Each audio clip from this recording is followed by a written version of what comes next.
अभी तो क्या है कि तुम स्कूल की तैयारी में भी लगोगे, फाइनल जब तुम्हारा जनवरी फरवरी का होगा तो तुम अपनी स्कूल की तैयारी में भी लगोगे, है ना। तो हो सकता है ये सारी चीजें जो आज समझ आ रही हैं, हो सकता है कि कुछ दिन के बाद तुम भूल जाओ। Very normal. इसको डिप्रेशन में नहीं, अरे यार मैं तो इतना अच्छे से समझ आया था या मैंने तो थोड़ा बहुत समझा था वो मैं भूल गया सर, वेरी नॉर्मल, ये स्किप हो जाएगा।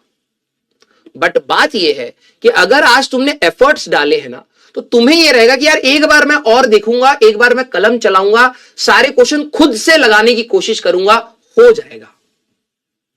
ठीक है, मैं आप लोगों को यह चीज बता रहा हूं बेटा, आपकी तैयारी में चीजें जो आप भूल रहे हैं, आपको लग रहा है मैंने रिवाइज नहीं करा है, मैं चीजें भूल गया हूं, ये वेरी नॉर्मल है, वेरी नॉर्मल। एग्जाम से एक दिन पहले जब तू पूरा 2 महीने रिवीजन कर रहा होगा, पूरा तेरा दिसंबर जनवरी 12वीं क्लास में जब तू होगा, तेरे स्कूल में प्री बोर्ड चल रहे होंगे, तूने पूरा रिवीजन कर रखा है, फिर भी जब तू एग्जाम से पहले जाएगा ना, तेरे को ऐसा लगेगा तेरे दिमाग से लीक हो रही है चीजें, तू भूल रहा है।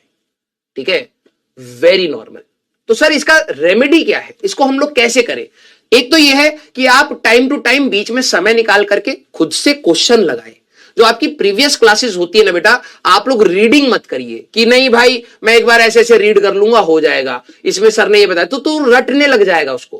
क्वेश्चन कुछ सिलेक्टेड क्वेश्चन जो तू है तू उसको मार्क करके रख कि यार ये क्वेश्चन सर ने जो कराए थे मुझे थोड़े से झटके लगे, या फिर मैंने कुछ नया सीखा, या ये मेरे से नहीं हुआ कुछ। अगर ऐसे सवाल थे उनको तो खुद से सोच, पूरा सॉल्व नहीं करना, सोच हाँ यार इसमें ये दे रखा है, इसमें ये पूछा गया है, तो मैं कैसे रास्ता बनाऊं, कैसे उसको सॉल्व करूं।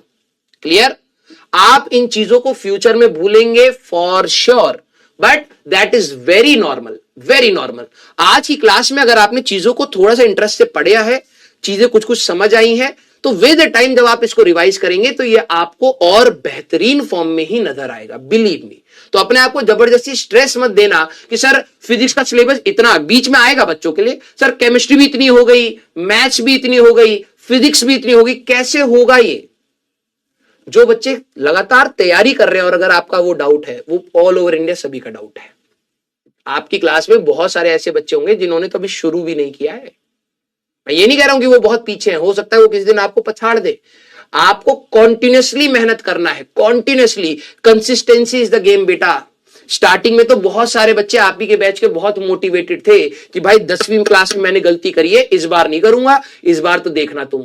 और वो वापस अपने ट्रैक पर आ रहे हैं, वो क्योंकि उन्होंने 9वीं और 10वीं में वो नेचर बना लिया है। और अगर आप लोग भी वैसे हो रहे हैं, थोड़े से रिलैक्स मोड में हो रहे हैं, थोड़ा बहुत रिलैक्सेशन इज रिक्वायर्ड, बट ऐसा ना हो कि आपका बैकलॉग बना पड़ा है, आपको कुछ प्रैक्टिस करनी है, आपको कुछ रिवीजन करना है और आप वहां रिलैक्स कर रहे हो।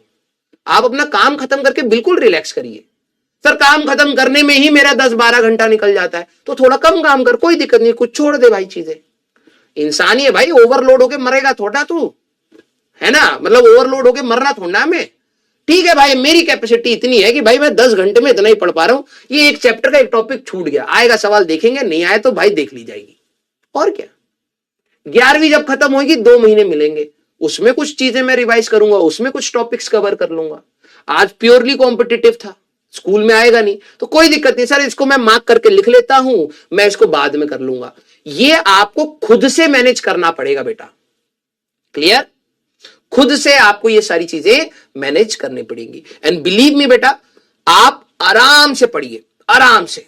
ठीक है, जो चीजें नहीं समझ आए फ्रस्ट्रेट मत होना, क्योंकि फ्रस्ट्रेट होकर आप अपनी बहुत सारी एनर्जी उस डायरेक्शन में लगा दोगे जहां नहीं लगानी है। ठीक है, बहुत अच्छे से चलेंगे अपन लोग। मुझे बहुत